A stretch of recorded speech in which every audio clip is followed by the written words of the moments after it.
इस बार अपने कांग्रेस की तरफ से नारायण सिंह भाटी को फिर से मैदान में उतारा है, वो आपके सामने है।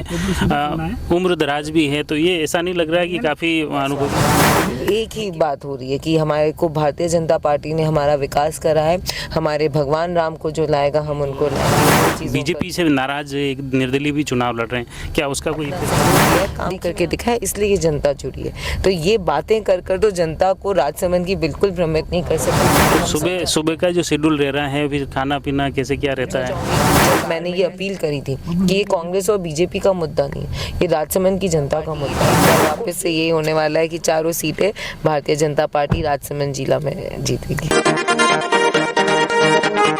विधानसभा चुनाव चल रहे हैं और विधानसभा चुनाव को लेकर भाजपा और कांग्रेस के प्रत्याशी मैदान में डटे हुए हैं।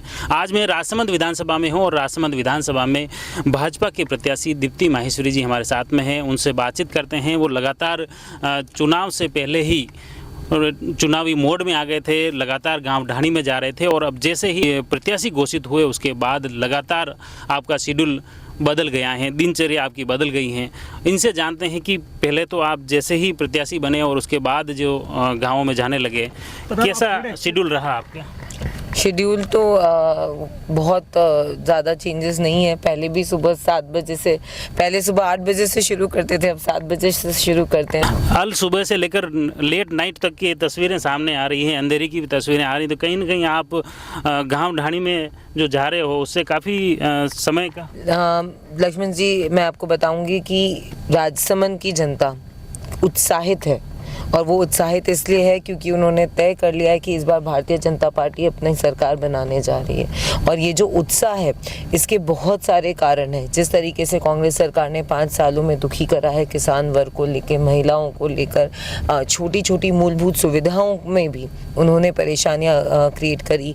हमारे विधायक मत के पैसे जो हमने घोषणा कर रखी थी, 1.5 करोड़ की वित्तीय स्वीकृति होने के बाद उसके पैसे नहीं आते हैं उसके अंदर।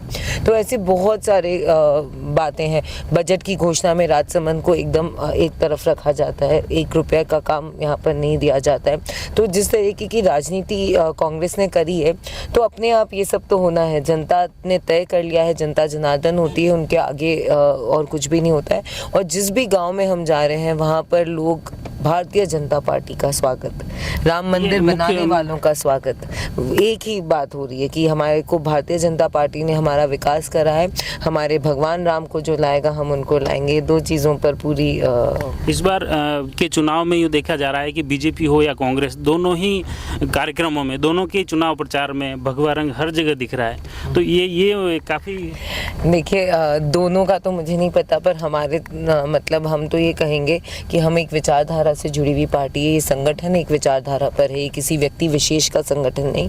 कोई एक व्यक्ति इसके अंदर कुछ नहीं कर सकता। तो हम सब संगठित हैं और हम सबकी विचारधारा एक है, और वो एक विचारधारा ये है कि हम हमारे देश का विकास करें, सर्वोच्च मतलब हर श्रेणी के लोगों के लिए उनका विकास करें। हम सब इस बार अपने कांग्रेस की तरफ से नारायण सिंह भाटी को फिर से मैदान में उतारा है, वो आपके सामने है। उम्र दराज भी है, तो ये ऐसा नहीं लग रहा है कि काफ़ी अनुभवी?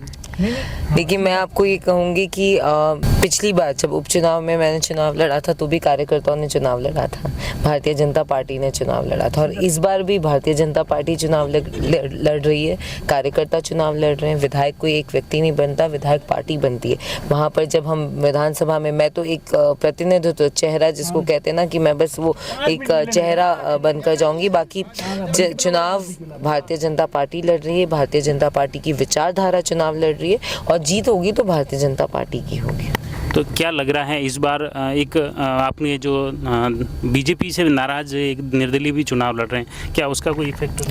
देखिए, मैं आपको एक बात कहूँगी कि कांग्रेस मिल चुकी है, सब लोग आपस में मिल चुके हैं। हम सब जानते हैं कि किस तरीके से कहाँ क्या फंडिंग हो रही है और किस तरीके से कांग्रेस बार बार इस बात को मंचों पे हमने देखा है। तो हमारे संगठन के तो नहीं हो सकते बीजेपी नाराज़ और नहीं नाराज़, कोई उसमें बहुत अलग बात है। जब हम हमारे परिवार की बात करते हैं, भारतीय जनता ने तो खैर अभी निष्कासित कर दिया है, लेकिन भारतीय जनता पार्टी एक परिवार है, और एक परिवार में 4 भाई होते हैं, तो अगर उनमें कुछ होती है तो वो परिवार निपटता है। पर परिवार से बाहर चला जाए अगर कोई सदस्य और दूसरे पार्टी की, या मैं ये कहूँ कि अगर उनके मंचों को साझा करने लग जाए तो वो हमारी विचारधारा से ही कहीं बहुत दूर है।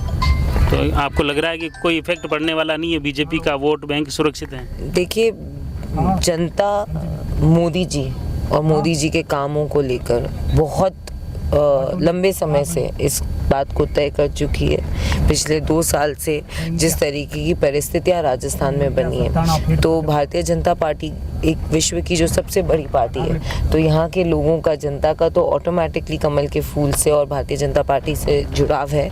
और मैं तो एक ही बात कहूँगी कि जनता जनार्दन ने तय कर लिया है कि राजस्थान में इस बार 2023 में भारतीय जनता पार्टी के मुख्यमंत्री बनेंगे, सरकार बनेगी। और ये डबल इंजन की सरकार 23 और 24 में जब हम सरकार बनाएंगे, उस डबल इंजन की सरकार खूब विकास करेगी इस राजस्थान की धरती पर। और जनता बहुत स्मार्ट होती है, उनको पता है कि उनका विकास कहाँ पर है, उनको कहाँ पर। तो सुबह का जो शेड्यूल रह रहा है, फिर खाना पीना कैसे क्या रहता है? ये कार में है सब कुछ, चलती कार में चलती कार में सब कुछ, सुबह से लेकर रात तक का सब चीज़। ये कार मिनी घर बन चुका है। क्या कहते हैं ना, होम ऑन व्हील्स।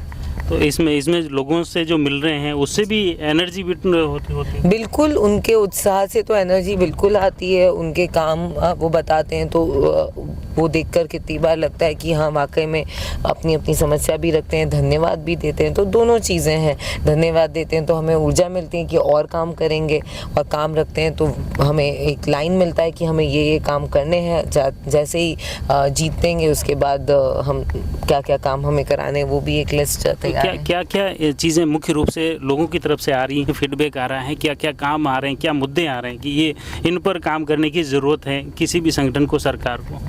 देखिए, सबसे बड़ी बात यह है कि मोदी जी ने तय किया था जल जीवन मिशन के द्वारा दैट हर घर में नल पहुंचाएंगे।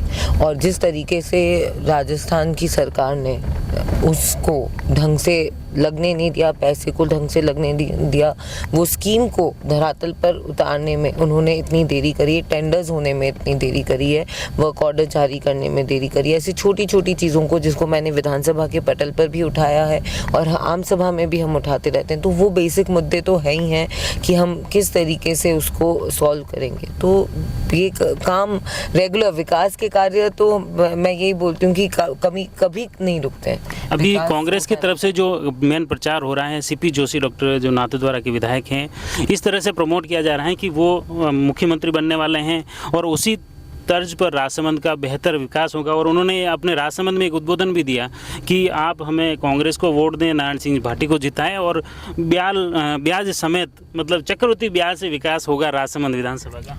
आपको लगता है कि अब भाषण कितना भी हम लच्छेदार बनाएं तो उससे जनता पलटती है? मैं तो नहीं लगता, मुझे तो नहीं लगता। मैं आज की पढ़ी लिखी लड़की हूँ, हमें पता है कि हमें क्या करना है, किस हिसाब से जनता क्या देखती है और क्या काम को सर्वोपरि नमन है। अगर 25 साल से ये गढ़ बना तो वो काम करके दिखाया। हरिओम सिंह जी हों, किरण जी हों, खोईवाल साहब हों, बंसीलाल जी खटीक हो, दिया जी हो, हर व्यक्ति ने अपना विशेष करके काम करके दिखाया और इसकी वजह से ये गढ़ बना है। और ये सिर्फ मैं विधायक और सांसद की भी बात नहीं करूँगी, वार्ड पंच से लेकर वार्ड पंच पार्षद से लेकर ऊपर तक की हर कड़ी ने अपना सहयोग दिया है, काम करके दिखाया, इसलिए ये जनता जुड़ी है। तो ये बातें कर तो जनता को राजसमंद की बिल्कुल भ्रमित नहीं कर सकते, क्योंकि हम सब जानते हैं कि पशु चिकित्सालय गया तो हमारे यहाँ से गया, अगर डेयरी गई तो यहाँ से गई, अगर आज मेडिकल कॉलेज जो राजसमंद जिला मुख्यालय, राजसमंद ही क्यों, पूरे राजस्थान में हर जिला मुख्यालय पे बन रहा है, लेकिन एक राजसमंद ही है जो जिला मुख्यालय यहाँ पर ये हो रहा है। तो अब आकर ये बातें करना, क्योंकि और बोलेंगे क्या? उस वक्त कहाँ गए थे कांग्रेस? मैं तो पूछना चाहूँगी कि जब मैंने ये अपील करी थी कि ये कांग्रेस और बीजेपी का मुद्दा नहीं है, ये राजसमंद की जनता का मुद्दा है और हम सबको एक होकर यहाँ पर काम करना चाहिए। तब कहाँ चली गई थी कांग्रेस? तो क्या लग रहा है फिर नाथद्वारा में जो लीड चुनाव लड़ रहे हैं सीपी साहब, उनके सामने बीजेपी की तरफ से विश्वराज सिंह जिम्मेवार है, वहाँ के परिणाम क्या लग रहा है? ये तो मैं विश्लेषण करने में मतलब मुझे नहीं लगता, पर मैं तो ये बोलूंगी, विश्लेषण नहीं करूंगी, भारतीय जनता पार्टी जीतेगी और चारों सीट जीतेगी, एक ही नहीं। राजसमंद जिला में इस बार वापस से जो 13 में था कि चारों सीटें हमारी भारतीय जनता पार्टी की थी, इस बार वापस से यही होने वाला है कि चारों सीटें भारतीय जनता पार्टी राजसमंद जिला में जीतेगी। चलो, बहुत बहुत धन्यवाद।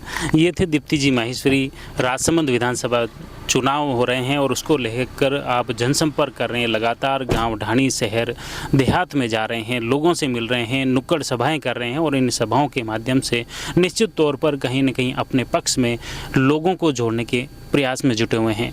हम प्रयास कर रहे हैं इसी तरह दावेदारों से, प्रत्याशियों से मिलें और उनकी बातें आप तक पहुँचाएँ। आप जुड़े रहिए जयवर्धन न्यूज़ के साथ। धन्यवाद।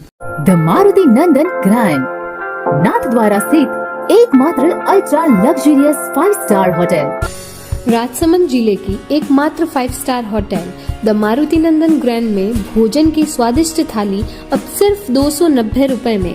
श्रीनाथ जी की नगरी नाथद्वारा में इस सुनहरे अवसर का आनंद अवश्य उठाएं।